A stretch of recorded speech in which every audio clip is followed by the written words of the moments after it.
When I was a child, they told me not to pick up money from the floor, that I'll turn to yam. Even now, if I see money on the floor, I won't pick it up. There's always a temptation, but I never give in. It's not because I actually expect to turn to yam, I just don't want to test faith. The same warning was given to me about talking to strangers, that they can use me to do money ritual. They told me that if I talk to them, they'll hypnotize me. Most of us know someone that swears they were hypnotized. The person in today's episode isn't sure she was hypnotized, but something weird definitely happened there. It's about a woman on her way to the mosque and a man that swears he was sent by God. It happened in Luz.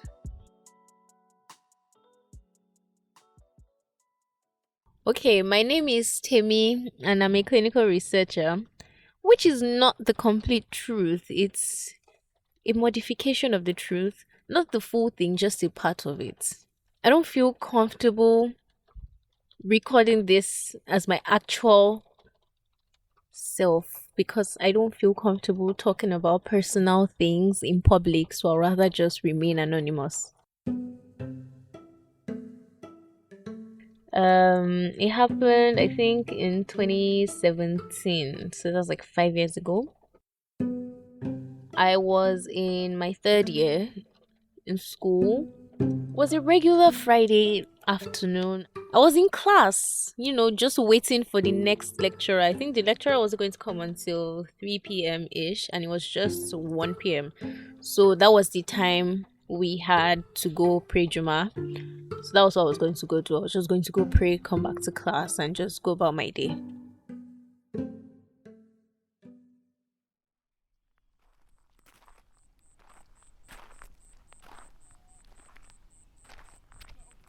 I was going to the mosque.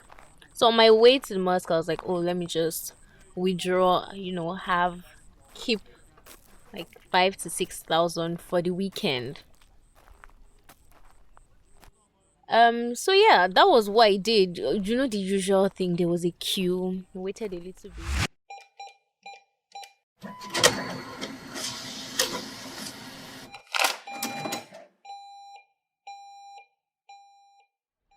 Okay, so I was just crossing to the other side. This guy bumps into me. At first, I'm like, okay, this is Lagos. Who is this crappy person? Why can't you just walk on a straight line while you're crossing the road? But instead, the guy, I noticed that after he bumped into me, he started speaking to me. My ears were plugged, so I didn't really hear what he was saying. So I unplugged my ears and I was like, what? Madam, I'm talking to you.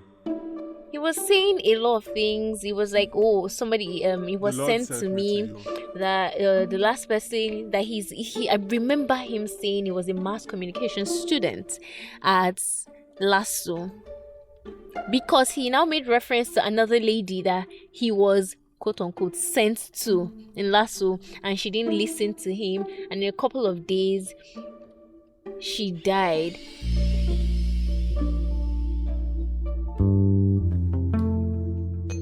I remember at that point, what popped in my head was, I don't get, like, were you following her? Like, how did you figure that? So he was saying a lot of things. I honestly can't tell you all the things he was saying.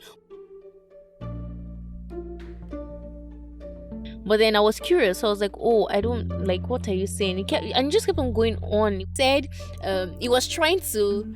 Okay, I remember then I was like, oh, I don't understand what you are saying. What you're saying doesn't make sense to me. So he was trying to prove that he was a supernatural person, kind of like tell me things about myself that I didn't know.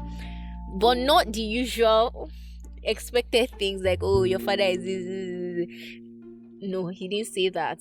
He said, oh, that am I going to argue with him that my soap doesn't fall when I'm having my bath?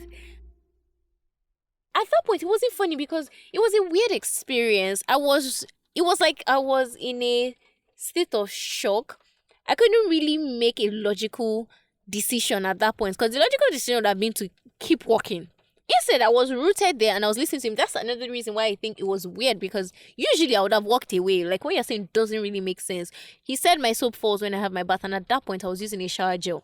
Doesn't make sense, right? But instead, I stayed and I was listening to him, and then I don't know why I said to him at some point, I made him angry.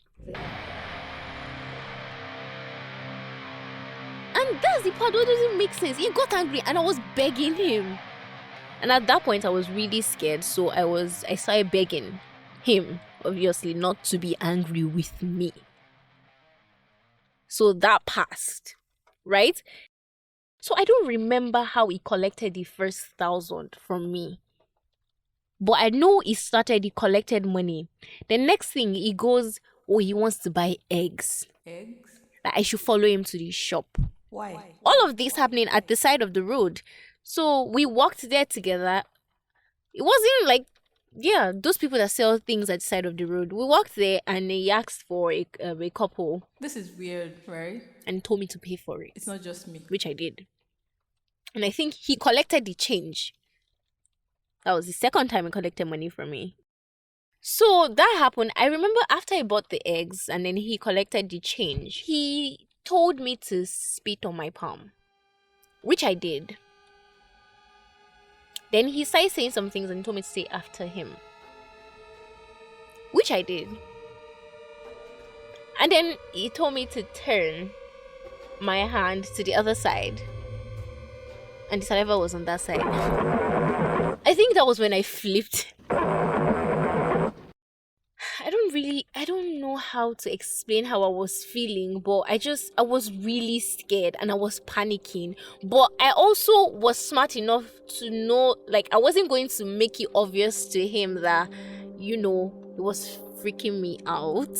So I was still acting like my usual self, but I started saying this thing. Okay, Muslim, you know what it is. I have to look crazy in my head. I started repeating it over and over and over again.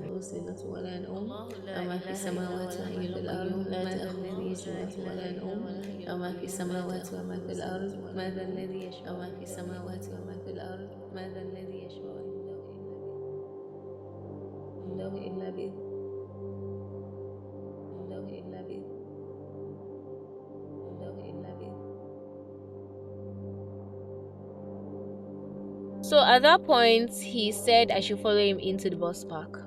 Still not far from the side of the road, but it was at the other side. So I followed him there. Then he asked me to bring out a couple of thousands again. So he told me to bring it out. I should put it on the floor.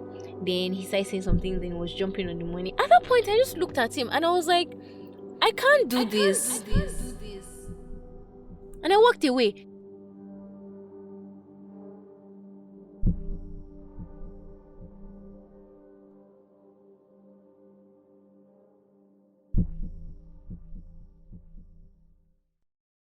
I think I was on my own for a couple of minutes and then I just called my mom. And then I was trying to explain to her what just happened, but like it wasn't making sense to her. But she understood my urgency because I remember her just saying she's on her way.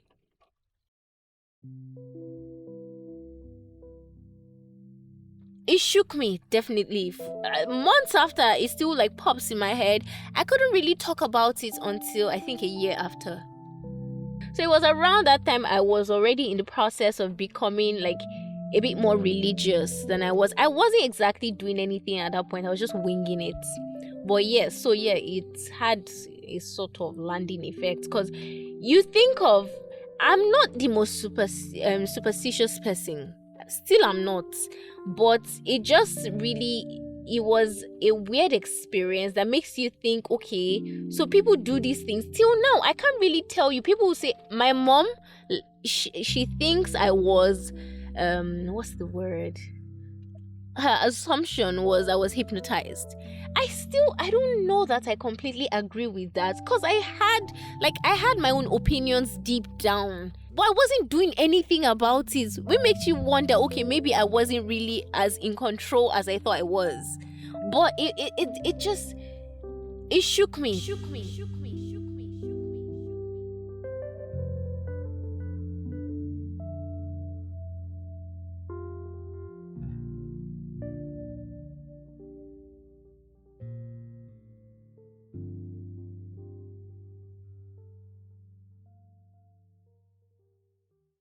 Spit on my hand, God forbid. Do you have a similar story? Tweet about it with the hashtag It Happened in Nigeria. This episode was hosted by me, Hauwa Lawal. It was produced and sound designed by Mo Isu. The executive producer is Ebiye Suowari. The podcast is produced by Voix Collective. You can find them on social media at VOIX Collective. See you next week for a story about how Lagos will steal your joy.